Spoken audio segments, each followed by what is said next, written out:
Las medidas de los ángulos A y C de un triángulo ABC se diferencian en 28.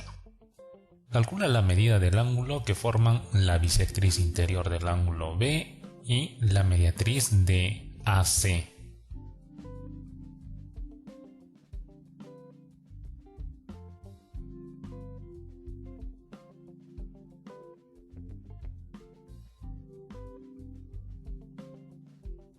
Nos dicen que las medidas de los ángulos A y C de un triángulo ABC se diferencian en 28. A ver, por aquí vamos a dibujar el triángulo ABC.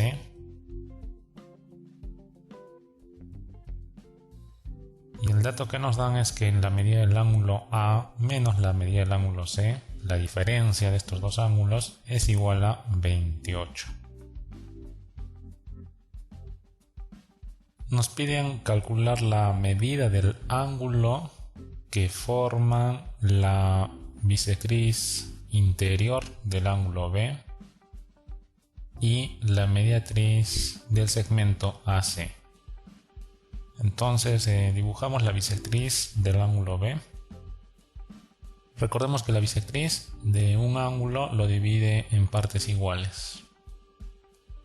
Y recordemos que la mediatriz es una línea perpendicular al segmento, en este caso al segmento AC, y que lo atraviesa por la mitad.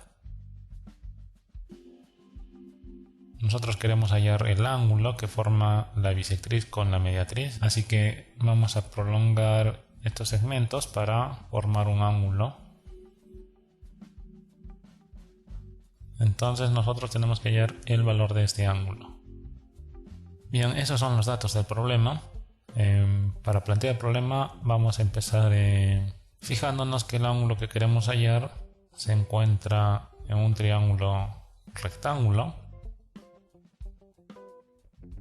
Y para conocer el valor de x tendríamos que conocer el valor del otro ángulo agudo de ese triángulo rectángulo. Ahora, por ser opuesto por el vértice, ese ángulo también debe ser igual a este de aquí. Y ese ángulo vendría a ser ángulo exterior de este triángulo. Por tanto, aplicando la propiedad del ángulo externo de un triángulo, ese ángulo sería igual a la suma de los ángulos internos no adyacentes, o sea, la suma de alfa y el ángulo C.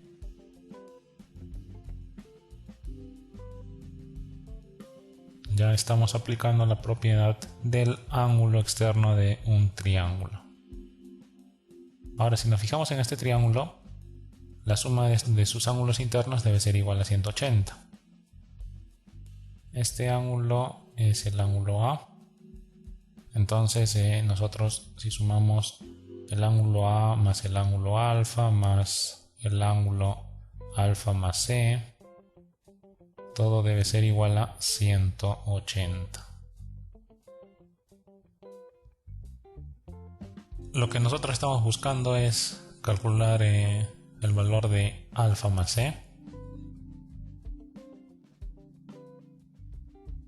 Entonces no nos interesa mucho el ángulo A, por tanto lo vamos a dejar en términos del ángulo C. Despejando de aquí, el ángulo A sería igual a 28 más el ángulo C. Entonces ese valor lo reemplazamos en la ecuación. 28 más el ángulo C más alfa 2 alfa más el ángulo C, esto es igual a 180. 28 pasa a restar a 180, quedaría 152. Y C más C es 2C. Aquí sacamos mitad todos los términos de esta ecuación. Nos quedaría alfa más C igual a 76. Entonces ya tenemos el ángulo alfa más C, que vale 76 grados. Por tanto, este también debe ser 76 grados. Y el ángulo X debe ser lo que le falta a X para llegar a 90. O sea, 14. ¿Sí? Recuerden que en un triángulo rectángulo estos ángulos son complementarios. O sea, suman 90 grados. Entonces la respuesta se encuentra en la alternativa D.